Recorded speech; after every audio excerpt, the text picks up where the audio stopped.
Good afternoon, Lyndall Fraker here again with Marshfield Old School Times. I've got Logan here with me as our producer. Thank Dennis Beck for our intro song. We've got two special people with us today as our guests. We have Diana and Lionel Hudspeth. Got it right, didn't I? All right, all right. Well, welcome, folks. We really appreciate you being here. Look forward to you guys coming on. Diana grew up here in Marshfield, graduated in 1958, and her folks were HV and Lavetta Campbell, who Doc Campbell, many of you know and remember, was one of those greatest generation members that helped build our community and was I guess, the only optometrist in Webster County for decades, wasn't he? Yes. So they've got lots of stories, and we'll be interested in hearing about those. We were gone last week, so appreciate you coming back and viewing today, and I can tell you next week we've got some guests already lined up, and we have plenty of folks coming on the next few weeks, and I think you'll continue to find the history of Marshfield and Webster County interesting as I do, and there's always some new stories that surface that we can share. So let's get going here today. You guys have brought some stuff here, some nice pictures, some neat pictures grow from your days growing up with your folks, Diana, and then you've also got one of Doc Campbell's lens kits here. I don't know what the official word is. I'll let you talk about it, but so we want to make sure we have time for all that. So we like to start out by when you came to America, and so why don't you just kind of start with that, and we'll go from there. Okay, I was born in 58, 1939, in an upstairs apartment over what is now the Seymour Bank. Seymour Bank, yep, yep. Okay, okay. Mother had that in my memory book. Okay, now that was the electric company, right? Electric company was in the bottom. The forerunner of Show Me Power. Yeah. And so we'll show that here. There's a picture. Someday we're going to figure out a better way to show this. But if you can kind of see the newsprint there, the picture. Well, I'm not getting it very good. There we go. See right up there with the arrow. That's the upstairs of the building that was where Citizens or Seymour Bank is now. Yeah. Okay. And at the age of 3 days, my dad wrapped me up and took me to Murphy's Cafe. Okay, all right. One of many, many trips to Murphy's Cafe. Right, right. So it wasn't too far from where you live. Tell them. Okay, you were on the square there. And now you did move to a house then later. Later, we moved to a little white house next to the old Baptist church. Oh, okay. It was a 5-room house. Mother and Daddy lived in 3 rooms. Daddy paid $5 a month rent for it. Wow. They lived in 3 rooms. They rented 2 rooms to a widow lady, and Daddy said there was a lot of times he had trouble coming up that $3. But that was how I started going to basketball games, because Daddy, even though I was a child, up to 5 years old, we lived over there. We would come over to basketball games. Yeah. Was that house like, say, where the parking lot is there? Later become AAA parking lot, and then now it's the city parking lot. Okay. Yeah. Yeah. Right next to the church. Yeah, just across the street over here. Off the street. Yeah. Watched many basketball games. Shall we show the picture of Muzzy's Cafe? Okay. So this is a picture that she showed me earlier of her mom and dad holding her as a baby or a young toddler in front of Muzzy's Cafe on the square, which is on the west side, which is where the building that John Thompson Communications, the newer building, was built there on the vacant lot. So that's neat looking young family there. $5 hammers. Yeah. And Muzzy lived in the back of it.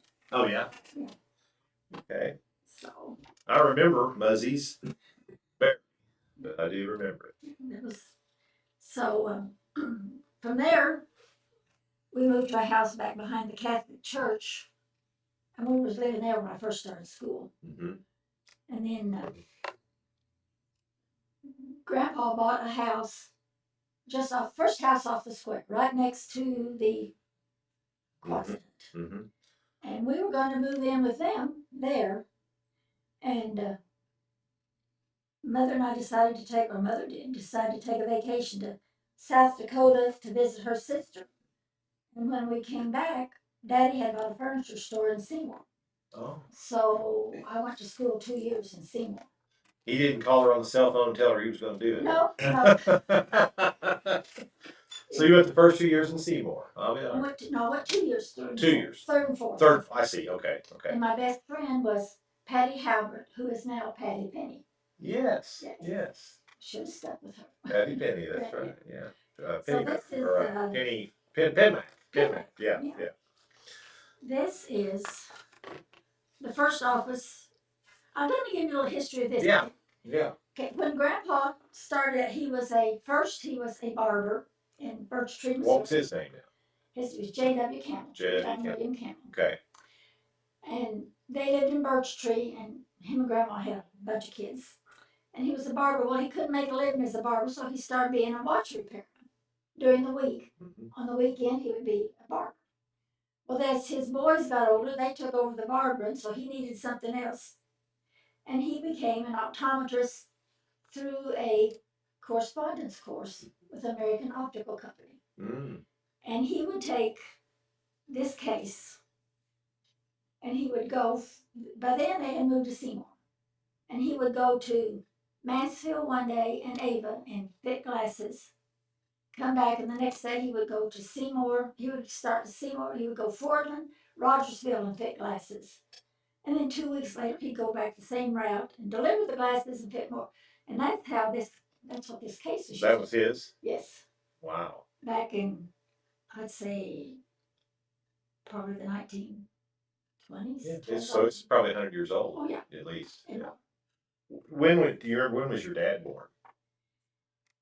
That's a good question. I'm just curious. The give relationship. 1915. I'm gonna say, He graduated from Seymour in 23. Yeah. Okay. Yeah, my grandparents were the same generation as my grandparents. They were born in the 1902, the 1905, 1907, that areas. Yeah. Okay. And they were in Seymour for many years. Well, Daddy started traveling with him because Grandpa couldn't drive. And that's how they fit glasses back in. So he pretty much learned working with your grandpa. He was an apprentice. Yeah. You could do that. Yeah, absolutely. Yeah. So, back to, and when they moved to Marshfield, they were in the building where there's a beauty shop there now. Mine is a beauty shop.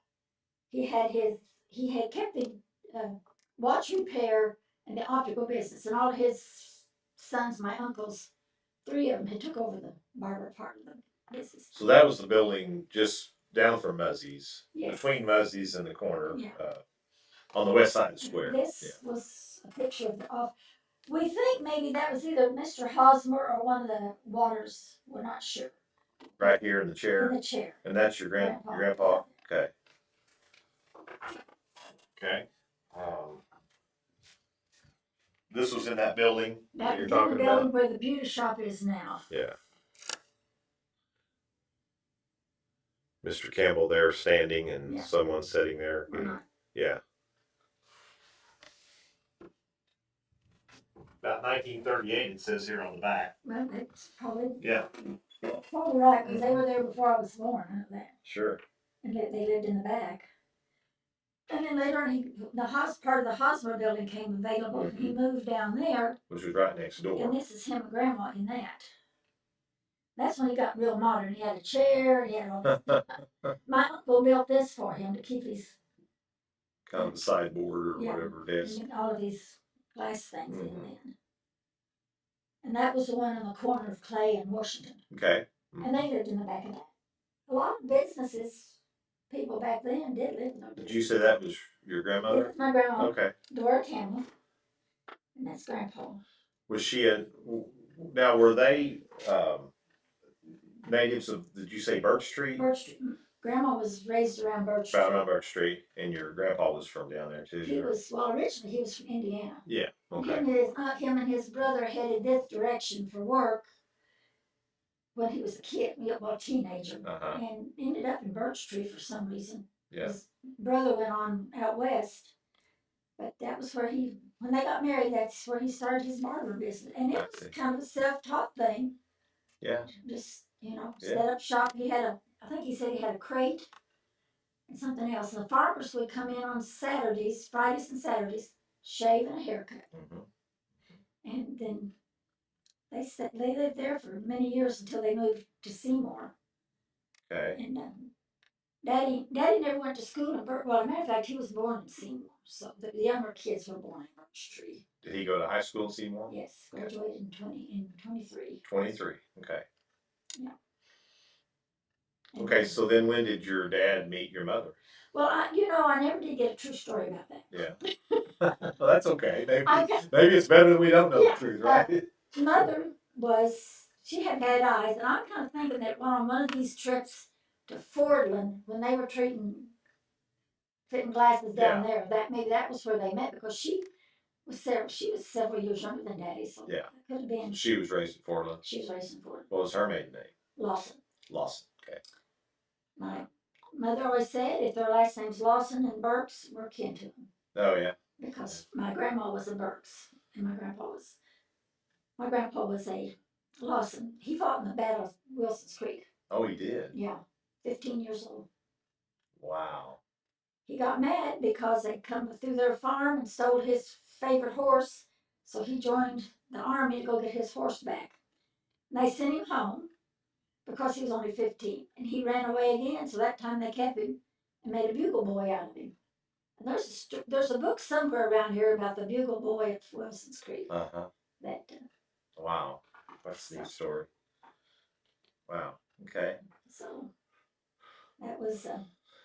Yeah. So you went 2 years at Seymour, and then came to Marshfield. Came back to Marshfield in the 5th grade. 5th grade. Okay.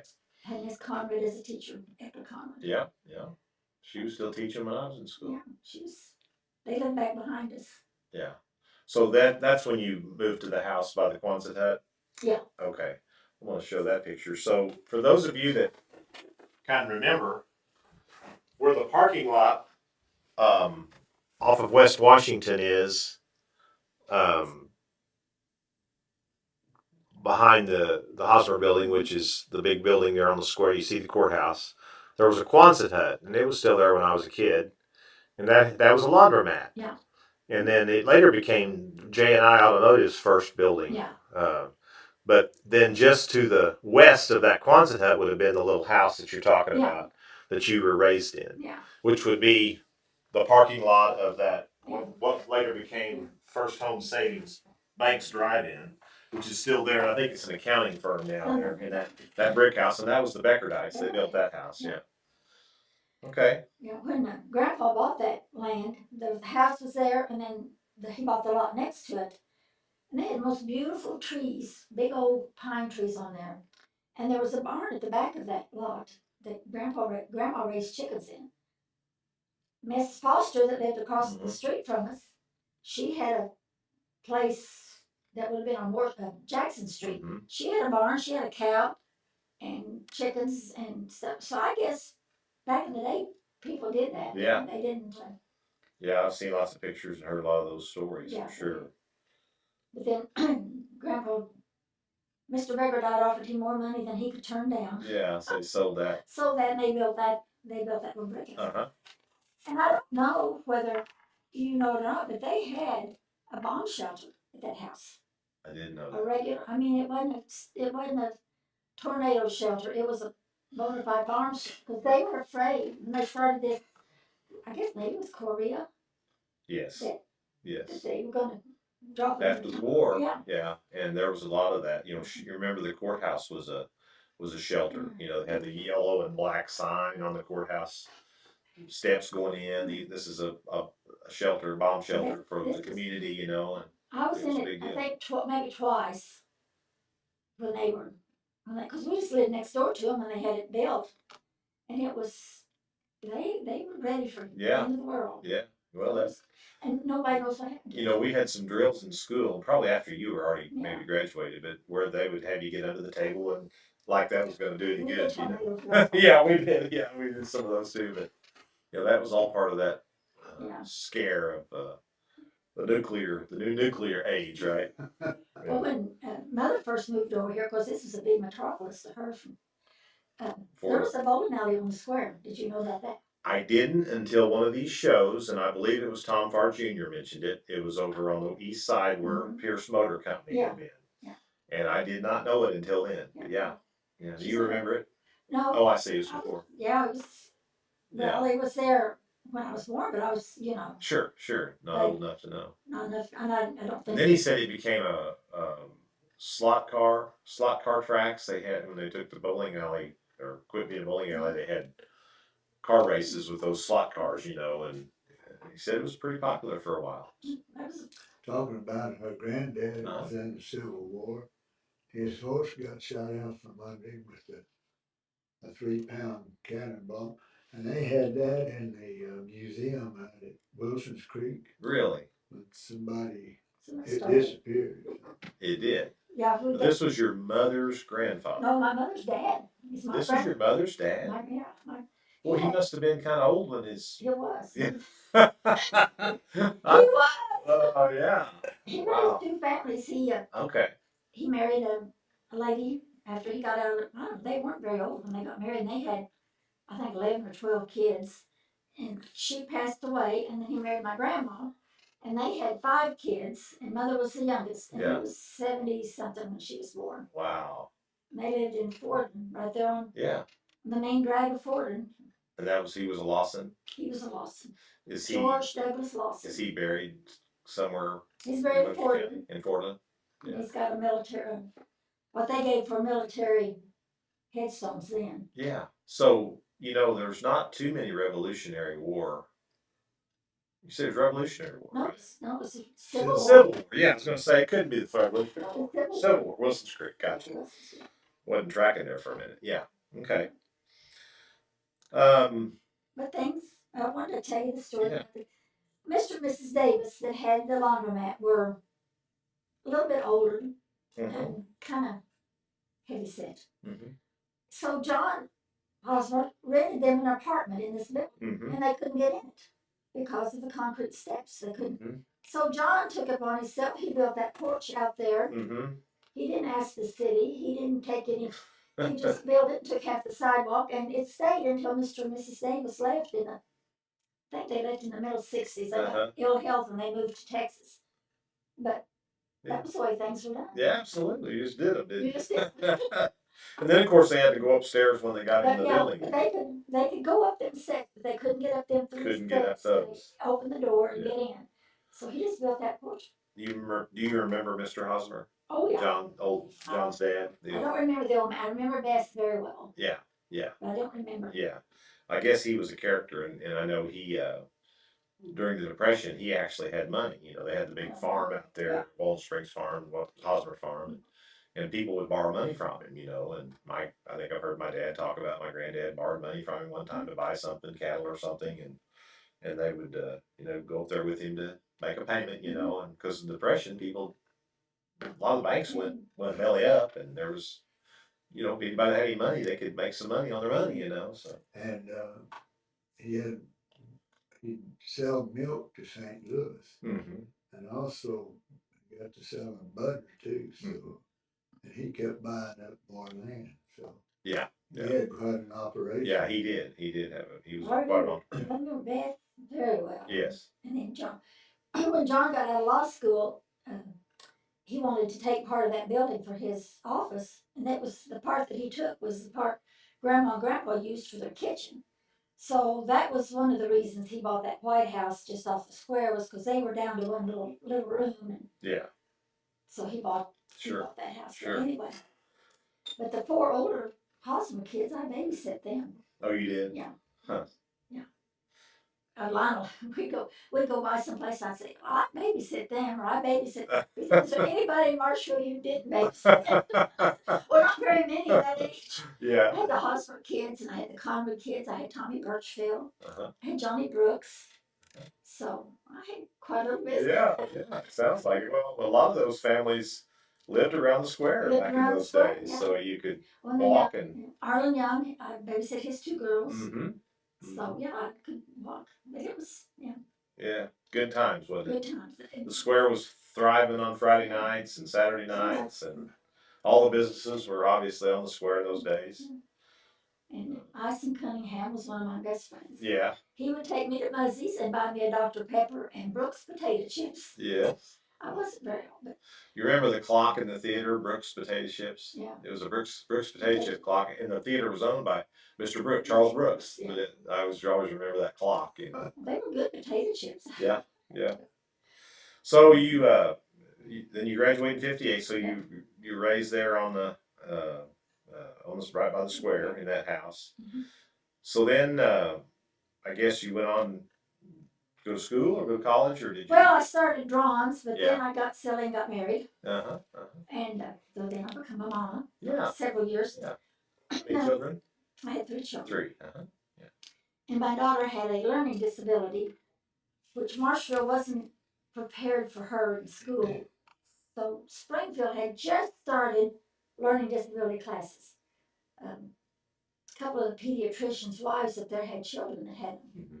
And they had got a law passed that you had to have right classes. So we moved to Springfield and got her in classes up there. So I was gone for 18, 19 years before I went to work at Zenith. Uh-huh.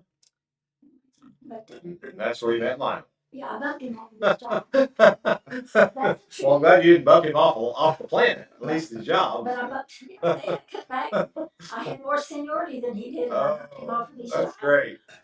So he got even with me and married me. I was getting ready to say, were you kind of dating yet at that point? No, you didn't. I knew who he was. Here's a picture, but Yeah, here's a picture Yeah, of that. Yes. yeah. We're going to show that one for sure. So You know, certainly remember that gentleman. um, This is Doc Campbell, her dad, the kind of the icon optometrist of Marshfield back in the day before Dr. Newcomb and others came. a lot of people know him as Batson. Batson, that's right. That's right. I just don't. He's one of those that you just call Doc, though. Yeah. I mean, everybody called him Doc Campbell, but yeah, you're right. And he's Batson. whistling. Yeah, he did. He was, he learned from Grandpa as an apprentice for many, many years. And then in the 50s, they come up with this law, you had to be a registered optometrist. So he said, he went and took the test. He said, I thought I knew everything I needed to know. So he went and took the test and failed it. So he said, well, maybe there is more I need to know. Yeah. So he got the book and studied it and took the test the second time and passed it and made a higher score than the guy that had been the valedictorian of the school. School, yeah. And well, that's probably pretty frequent on those kind of deals. The guys that had all that experience knew a lot more than the teachers teaching the new ones. They had to refresh your license every year, and they'd have a convention. Oh yeah. And he'd go to convention, and he'd sleep through the meetings because he knew more than the yeah. Had to have their credit hours or whatever they called it. Well, you think we ought to try to show that box? We might try to show that box. So. Well, I had some. These are from Andrew's Cafe. Oh, okay. Well, let's show this, and then we'll talk more about that. That's heavy. So this is what's the official title of this? Just an eyeglass case or lens case or something. So there you go. See all the different lenses and all the different powers. And now, if Dr. Newcomb was watching, he could tell us what all that means and how that works. But that is quite a deal. And they would special concave or spherical concave, cylindrical concave, cylindrical convex, and spherical convex. They had a thing that they put up on the wall, and he had glasses that you put. And I don't know what happened to them. But one time they were in here, but he would put these in there, and and when they got to where they could see, then he would write down what the prescription was. Mary Optical Company, manufacturer, Kansas City and Memphis. Yeah, that sucker is old. That's a nice piece there to have.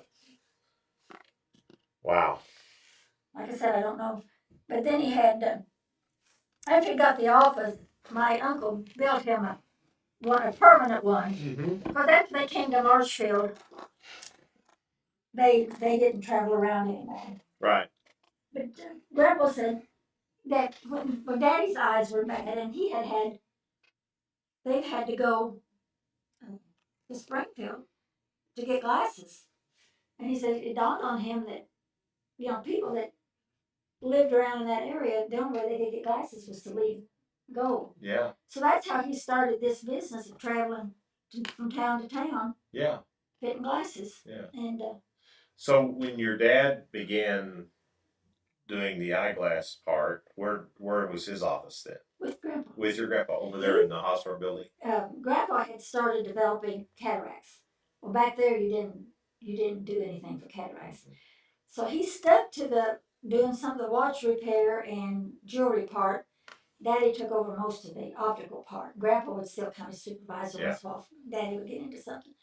But Grandpa always amazed me with the watch repair. He could take a watch apart and have it out on that big table, all these pieces. And back then they cleaned watches, put them in his solution and clean them. He could put that back together and there would not be a screw left or anything. Like he would get that thing back to perfect. Yeah. And all was just self-taught. That's good. It just amazed me how he could ever. Yeah. And he That'd even be pretty smart. Yeah. Sure. Even up to when his eyes were getting really bad, he could still kind of manage to do that. Daddy, he didn't particularly care. He liked clocks. Now he would work on clocks, but he didn't care much about the watch repair stuff. But anyway. So then, when did he move over to Crittenden Street? Is that where he kind of when he went off on his own then later on? Grandpa died in '58. Okay. And he was still in the hospital building. Okay. And he was there until in the early '60s. And John decided he was going to remodel that building, and it got too noisy and too dusty. Yeah. To do that, so he moved over to where it became a furniture store after that, didn't it? Yeah, it was Smith Pierce Furniture Store after when I was a kid. That building was. I thought they were over on the south side of the square. No,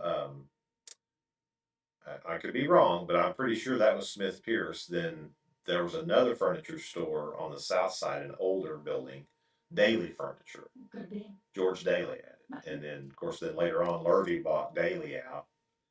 Or maybe bought Smith Pierce out. Daly, that they tore that building down. But anyway, yeah, there was Smith Pierce and there was Daly. Well, he moved over to where the license bureau is now. Okay. And he said that building was just too big, too open. So the building that is between where was Davis Shoe Store was on one side and the barber shop was on the other side. Yes, yeah. He moved the in quilt there. shop's in there right now. Quilt shop. I remember that. He was there for quite a while, Yeah. and then. And he sold jewelry too, right? He sold jewelry. Yeah. Well, that was Mother's hobby. That was her hobby. He said that keeps her content. I mean, if something was really special, but when somebody wanted a special, he could get diamonds in, and he would have, but for earrings and stuff like that. But anyway, Will's case came to him one day, and he said, "Doc," he said, "You still own that house there on Washington?" Daddy said, "Yeah." And he said, "Well," he said, "You own that lot where the closet was." By then it had burned. Daddy said, "Yeah." And he said, "Well, how would you like to swap properties?" He said, "I've got this property across the street here on Crittenden." And he said, "I bought it thinking that my boy could use it, but he said it just doesn't work for him parking and getting in and out." So he said, "We'd like to have that house there, that property, for him to use." Daddy said, "Well," he said, "it's fine with me. I don't have any need for it, really. I just rent it out." So they sat down and wrote out a contract between the two of them and shook hands. And Willis took the case on the property there on Washington Street. Daddy took the street there on Crittenden, and that's all there was. No lawyer, no nothing involved. Just shook hands and good old boys, and that's it. That's how it was done. Yeah. So then he moved over. He moved across the street then and kept that until he died. Yeah. And back to the name Batson, we could never get anybody to confess how he got that name. Yeah. And he wouldn't get into the grave with him. Is that right? Yeah, nobody knew. Nobody knows how he got that. Huh. I even questioned my uncle about it one time. Yeah. Well, he said, the only person I ever knew who had the name Batson was an old man there in Seymour. And said he was kind of crazy. His last name was Batson. Well, now what did HK stand for? Harold Kenneth. Harold Kenneth. Okay. And back to the talking about the Amish, he made glasses for the Amish. Mm-hmm. And they always had to have wire. Yes, round wires. They still wear that. That's all they wear. Yeah. Nobody else would fit them. Yeah, yeah. And then, what a lot of people don't know, I'm sure the people at the golf course don't know, Daddy was one of the main ones that got the golf course started. Him and the Brookses and the Wilkersons and Herman Pierce. Herman Pierce and them. Because I think Mr. McDonald, the head that was over the steel plant, had told him, said, if you want Marshfield to grow, Eugene McDonald, yeah. he said, when people start looking at Marshfield to move here, retire here, or start a business here, the first thing they ask is, do they have a golf course? Yeah. Well, they had one kind of that had Marshfield Golf Club, they called it. The sand greens. Mm-hmm. Nobody really liked to play on them because, when you hit the ball, it stayed where it was. But now it was on the other side of the street. Yeah, right? It was over there where the water tower and all that stuff. Yeah. Mm-hmm. So these group of men got together and sold shares to raise the money to get that land. Yeah. And if they had to work that hard in a real job, because they go out there at night and pick up rocks, cut up trees, yeah. do stuff, but they got it going. They did, yeah. They got the. That was probably the 40s or early 50s, you reckon? Let's see. Because I know It was after, because I graduated in 58, and it was after. It was after that? Okay, after so that. maybe almost early 60s. And then they started talking about to expand, so where our house sits now was 10 acres. Mm-hmm. And this lady that lived there, she, like my dad, they Mm-hmm. picked glasses for him. She agreed to sell that to him. So he bought that for the sole purpose of keeping it for the golf course when they got ready to expand. And when they did, they didn't want the part with the house on it. All they wanted was 8 acres. Yeah. So he kept the 2 acres where we built and lived. Sure. Sure. And the agreement was that they would pay his interest every year until they got to where they were making money, and then they could take over payments. And they never did. So my dad literally gave that 8 acres to the golf course. Yeah. I don't think anybody out there even knows it now. Yeah. Anyway, my dad is the yeah. The reason you have your golf course. Again, there were a lot of those from that generation that did a lot for our community. People would never know today what all that some did, but things were done on handshakes, and they really did. We talked about this when we had the Lions Club boys on here, and we had the Rotary people. Those civic clubs and those people, those business people and communities, they did so much to, whether it was building parks, whether it was, just improving. Yeah, that's right. Improving the community, just because they wanted to see the community thrive and do better. So Daddy he belonged to the Lions Club. He also belonged to the Masonic College. Mm-hmm. And he was. And in the country club, he was involved in a lot of things. Yeah, obviously. he was a greenskeeper up there for many years. I mean, oh really? Over the greenskeeper. Yeah. And he was a member of the Masons in Seymour and Marshfield. Marshfield. Yeah, when we lived at Seymour's, how he got into the Masons. I see. Over there, and he kept doing. He'd go over there to their meetings, and he'd go to the meetings here. Wow. He was even the worshipful master, or whatever it is they called him at one time. Yeah. But he just thought the Masons was the greatest people that was ever put on the face. He just really. And they do a lot of good things. They do, yeah. Some of them loved playing golf on a sand green. Well, my dad was going to teach me to play golf. So we went out there, and I would get on the green, and instead, so I would take from where the hole was to where my ball was, and I'd just dig a ditch. Got it in every time. Yeah. Well, he did for me. You would. That's not the way it's done, daughter. Works for me. Yeah, there you go. Let's show that tournament. So you brought us Marshfield High School first annual invitation basketball tournament program from 1955, November 21 to 26 of 55, and this was the first tournament in the new what we now have our gym over here, what they call the new gym. Then. Yeah, we moved in there my freshman year. Mm-hmm. We started in the old gym. 54 is when it was built. We started in the old gym, and when we come back after Christmas vacation, we got to move into the new gym. Okay. And we just thought that was the most beautiful. Oh yeah, it was. So pretty. We just, It was. Huge. We thought it was huge. I just happened to have an original blueprint of that. These were concept prints done by the architectural firm. Proposed gymnasium plan for Marshfield High School. Easterly and Anspacher, the architects, and these are the blueprint. proposed drawings, and if you look closely, you can't really tell on here, but they're not exactly what they ended up with. These were some proposals for the gym, but then we also have the plans of the gym, the actual big set of plans. But we found some of these in some nook and cranny somewhere in the building, and they're very treasured. I mean, I think they're really neat, and so this program you guys brought us, it's got very similar to how they do programs today, and there's the I'd never seen this. That's really a neat piece. And then lists all the names of all the teams that are participating. There's Central, Elkland, Camdenton, Niangua, Conway, Birch Street, Marshfield, and Stoutland that played in the tournament. And then, here's some more: Marionville and Stratford.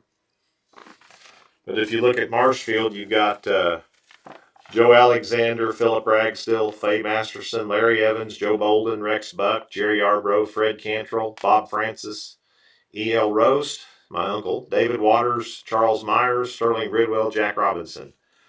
And again, pretty neat piece here. Bob Francis and Charlie Mars were in my class. Uh-huh. They were. Elkland's got Austin, Fox, Heifel, Lumley, McNabb, Morgans, Miller, Nemo, Pettigrew. Pettigrew boys. Yeah, Slayton, Hyder, Jackson, Leslie, Williams. Anyway, that's really neat. And then on the back is the tournament bracket here. And then, of course, it's got some advertisers.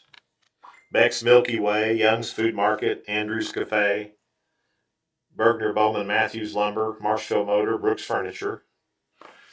Coca-Cola's got the middle spread here. Of course, Coke's been with the schools for many, many years. Talk about Andrew's Cafe. Yeah.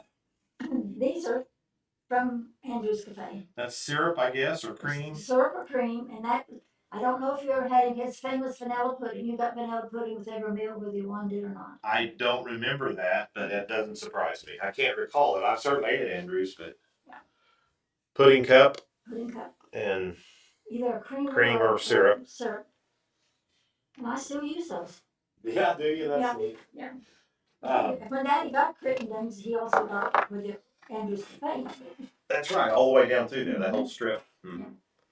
So that was quite Johnny Andrews, somebody was on earlier, and he was standing back there, and he did a lot of the cooking there. And you could see it, and he had a little hat, and he had a cigar a lot of times, but not lit, but just sticking in his mouth, chewing on it. Yeah. Yeah, those were some good meals at Shorty's and Andrews and Muzzy's and all the various cafes around town. well, where Pat Abbott and they finally ended up with their store was the Marshfield Cafe. Mm-hmm. And that was Clyde Hargis had that. Right, that wasn't the sweet shop. No. Yeah. The sweet shop was next door. Mm-hmm. The sweet shop was kind of a teenage hangout. Yeah. So, you two, when did you two meet, or did you get married? Well, we met when I bumped him off of his job. Yeah, I know that. When did you marry then? In 1987. 87. Yeah. Good answer, Lionel. Yeah. June the 12th. June the 12th, 1987. 87. Yeah. Okay. So that's what, 30, how many years? 35. 35 years. Closing in. Yeah. And when did you move back to Marshfield then? Well, I came out of Oklahoma off Yeah, well, let's talk a little bit about you. the Cherokee Reservation. Yeah. Oh, really? Yeah, my parents lived on an allotment that belonged to her granddad and great granddad. They came over the Trail of Tears. Really? And they got an allotment out. Chelsea is right in the northeast corner of the Cherokee Nation. And what town would that be around now? Claremore. Okay. Old 66. Yeah, on Old 66. Okay, yeah. And they lived on an allotment out there when they first got married. Daddy was from Middle Missouri. He lived around Greenfield, and he was a traveling harvest hand. So he wound up in Oklahoma working for my granddad, Mm-hmm. harvesting wheat, I guess. Mm-hmm. And when they when he would go to work, he'd pack his lunch and take it. Well, her brothers would take his lunch and hide and feed it to the dogs, so he'd have to sit down at the table and eat Oh. with the family. Oh, well, that So that's turned out how to be a they, pretty good deal for him, though, if Yeah. she was there. that was that's how they got acquainted. Yeah. And then he was in World War One in Argonne Forest in Germany or France, Oh, yeah. right on the border of it. But he was with the 111th Engineers, and he never had to do any of the fighting. But their job was to come along and repair the roads and bridges in order to keep supplies moving to the troops Yeah. that were Wow. on the battle lines. Yeah. Wow. And anyway, Daddy, every year in the summer, we'd get on the Greyhound bus at Chelsea and come up to Albatross Junction on 66 and get off, call the folks in Miller, and they'd come over and pick us up. We'd spend a week visiting with Daddy's side of the family. I see. And of course, Mother's family all lived around Chelsea there. Yeah. And they all had farms and Sure. belonged to the rodeo at the Roundup Club and Yeah. etc. Indians. Yeah. And, Yeah. They'd probably be in the casino business today if they were still alive. Yeah, probably. About most of them are down in there. Yeah. So you ended up coming in. When did you start working at Zenith then, or where did you go? Where did you go to school in? Chelsea. Chelsea. Yeah. Okay. Graduated in 1956 Uh-huh. and joined the Navy in 1957. Okay. And I had an older brother that was 3 years older. And I come home from work one day and he said, "We're going to the Navy. I'll call the recruiter and he'll be here at 6 o'clock." Oh goodness. So we signed up and had to go to Bonita because Chelsea wasn't big enough. And then we went to San Diego for Mm-hmm. recruit training center and went through all of that. And Yeah. we were both in the air department, and he got assigned to the Bennington aircraft carrier that had the jet planes and the fighters in San Diego, and I was sent to Long Beach to Princeton, which was anti-submarine. Okay. Mm-hmm. So, but we were close enough. We got to see one another on a regular basis. Yeah. And Oh, that's neat. so when I got out of the Navy, I moved back to this part of the country. Yeah. He married a girl from Stratford. Oh yeah. Okay. Yeah. It was she had relatives. She had relatives in Chelsea and McCoven. Oh, I see. That's how he got acquainted. Got with her. acquainted with her. And then she had a brother that lived in Norfolk, California. And him and this Bob Kenmer, Yeah. they had a gas station in Mayview, California. Bob Kemper that lived Yeah. and his wife lived out here on 38 Yeah. Fort Elkland. Yeah. Bob and Joanne. Yeah. And I got out of the Navy in 61. I got married in 60 Mm-hmm. before I got out. And I moved back home. Mm-hmm. And we rented this apartment. And then we moved to Springfield. Well, she was from Springfield. Oh, okay. Uh-huh. North Stafford. Yeah. So we moved back to this part of the country. Yeah. But her folks, we rented a place for a while, but then her folks gave us 2 acres after they had a farm out east of Springfield. Uh-huh. And we'd come out. They gave us 2 acres and we Build a house. And Went, then went through the FHA. yeah. Got Program. a loan. And so when did you go to work at Zenith? In 1971. 71. I Okay. worked at Lily Tulip Cup Manufacturing Uh-huh. Company for the first 5.5 years. Yeah. Then I worked for the railroad as a fireman for about 8 to 10 months. Okay. But they started cutting back. They had a regular crew line, and then they had a relief operator's status.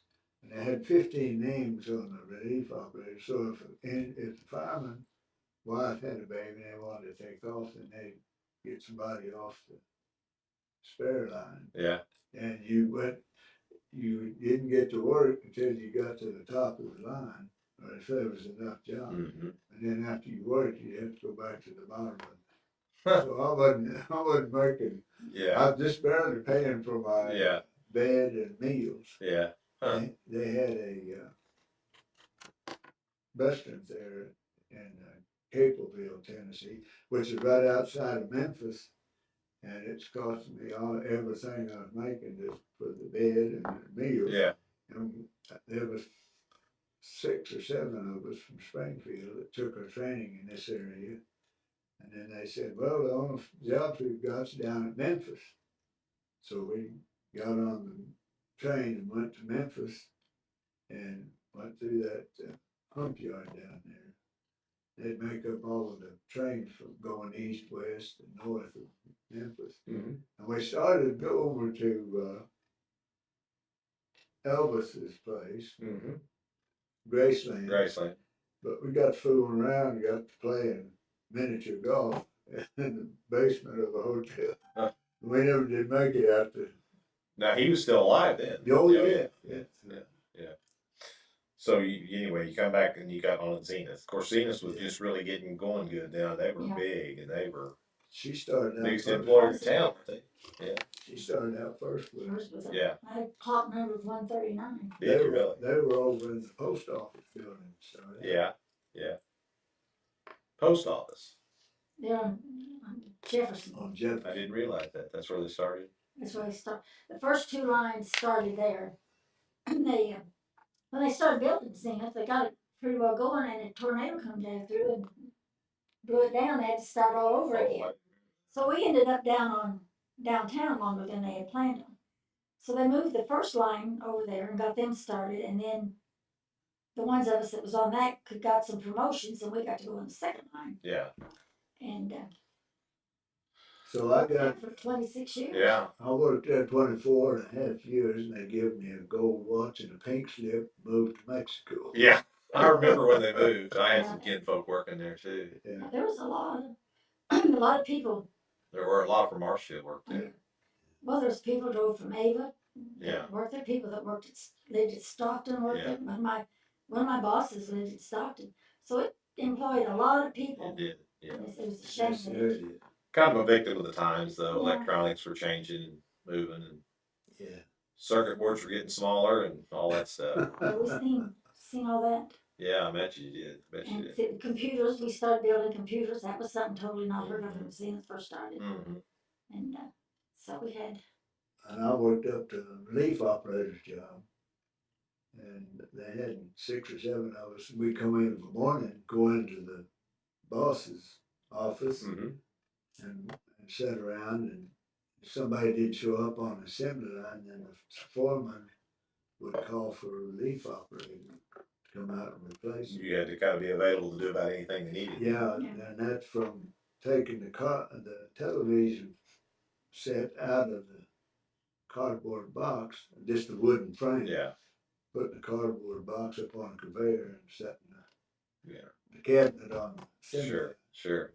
So how you all got married in '87? How long? When did you leave Zenith then, or when did it? I stayed till they shut the doors. When was that? 93 or 4, I'm not sure. Yeah. They laid us all off, and we were eligible for 2 years of school, so I started school at OTC. And the summer, after my first year, Mm-hmm. they called me one day if I wanted to come back. And I said, I don't know. Well, we've got a job available. But I had a break there, so I thought I'll go back for a while. But they had set up an assembly line in the warehouse, reworking the sets that they couldn't fix in Mexico. Mm-hmm. So I worked that summer, and then I took the layoff so I could go back to school. So I got I got an associate degree in hospitality management from OTC. Yeah. The government was paying for it. Sure. Yeah. Why not? Did you go to work somewhere else then? Well, I worked for about 3 years over here at the bed and breakfast with Dorothy and Bill Bustick. Oh, really? Yeah. Yeah. Okay. That was a fun job. It really was a fun I job. bet it was. And then after that, they sold it, and I didn't want to work for the new people, so I worked for a while for the credit card company, Chase Credit Card Company. And then There in Springfield. Yeah. And then I decided I really didn't like. My mother died, and it just threw me into a tailspin. I just wasn't ready for all that. Yeah. So I put Your put in dad my already had your dad already passed. no, he No, was, he was still dead. and so I decided well I'd try something else, and I put in an application at Empire Bank and got hired, and I worked there for a couple of years. Uh-huh. Then Daddy died, and I had all that to take care Sure, of. So I sure. did, but I really liked the job at Empire Bank. Yeah. But that was where I finally ended up. Didn't end up in hospitality. Was Larry Dills there then? Yes. Yeah. Yeah. Larry was a nice man. And but I know when I put it in my application for them, I told myself I've got an associate degree, but it's in hospitality management, and they said as long as you've got a degree in anything, that shows that you put in the effort. Right. And Yeah. that's all we care about. Yeah. So I Did you stay at Zenith till they shut her down? No, I got laid off in May of '92. Okay. And then and he went ahead and took his 2 years of training school. Yeah. I took my training. And I kept working that way. I had a degree Had an from income. Missouri in business. Uh-huh. And then I went over to Missouri State to qualify to be a teacher. Oh, okay. And I went through all of that program. Well, I done a little substitute teaching here at Marshfield, Mm-hmm. and I got a job with Tyler Pike. Oh, okay. Yeah. And I would get up, go to high school till 8 o'clock till 3, and then jump in the van and drive out to Tyler and change clothes, and then go in and work from 3:30 to Wow. 11:30. Man, that's So that didn't last no, I long. wouldn't do much of I that. got wore down right quick, Yeah. so I had to give up the substitute teaching. Sure. Sure.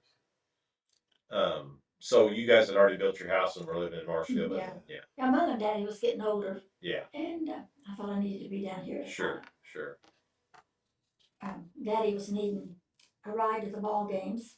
Yeah, let's talk about that because he was kind of known for I know Meredith Brooks and the Thomas boys and Joe Brooks and everybody they talk about Doc Campbell maybe catching a ride to a game, not having a ticket, and Yeah. he'd get up there, he'd find him a ticket out on the sidewalk or something, somebody was selling one, or and then he'd catch a ride back home, or Well, he bought them. one time somebody took him up there and they weren't coming home or something. He said, "That's all right, I'll catch a ride." I don't think he knew he was going to take him home. And he'd go up there and he had a ticket manager that he could go see. Okay, well He'd yeah. the first inning or two, Yeah. Locating him and then Yeah. get his tickets. He bought season tickets to SMS Uh-huh. when Jerry Anderson was playing it there. Uh-huh. And he kept season tickets there until he died. Really? We would go to McDonald Arena, and I thought that was another big place. Oh, it was? He took me up there to ball games, Uh-huh. and I wouldn't go to the bathroom or nothing unless he stood outside because I was afraid I'd get lost. That was a huge place. Yeah. And of course, he went to a lot of Blue Jay games too, didn't he? Oh, yeah. I mean, he was. And that same crew would get and jump in a car and drive to Elkland, Indiana to watch Carbondale. Carbondale. To watch Illinois State play with Larry Butler. Oh, really? Yeah. Didn't And realize we'd, that. but after we moved down here, there'd be people that Daddy would think was going to be playing for SMS, so we would go scout them out. Yeah. That's But he was a huge Cardinal fan. Yes. And a huge MSU. We'd buy season tickets to watch Drury play and MSU both when they started the Lady Panthers. Yeah. Yeah. And then Melody Howard and Yeah. Julie. Early 90s. Yeah. Yeah. So we'd watch the first half over at Drury and jump in the car and drive over to MSU to watch the second half. And of course, I know you guys went to all the Blue Jay games. Oh, yeah. Do you still go to some college games too? Oh yeah, we still have season tickets at Drury. Drury. Okay. Yeah. And we went to the games down here watching because Katie Pritchard was she was a Drury grad and we thought a lot of her. So we would come when we could. We had a lot of the Drury games were the same night as the Blue And I, Jays. Blue Jays, so Yeah. we didn't get to see as many as we Sure, would like yeah. to. and I was in the graduating class with John uh, Burlein, that's the temporary president of Drury now. Oh, really? Yeah. And the new president that they selected at MSU, Uh-huh. he played on my Little League baseball team. No way. Yeah, Really? back when the optometrists would buy T-shirts for the team. Yeah. And you go to their office, park office over there on,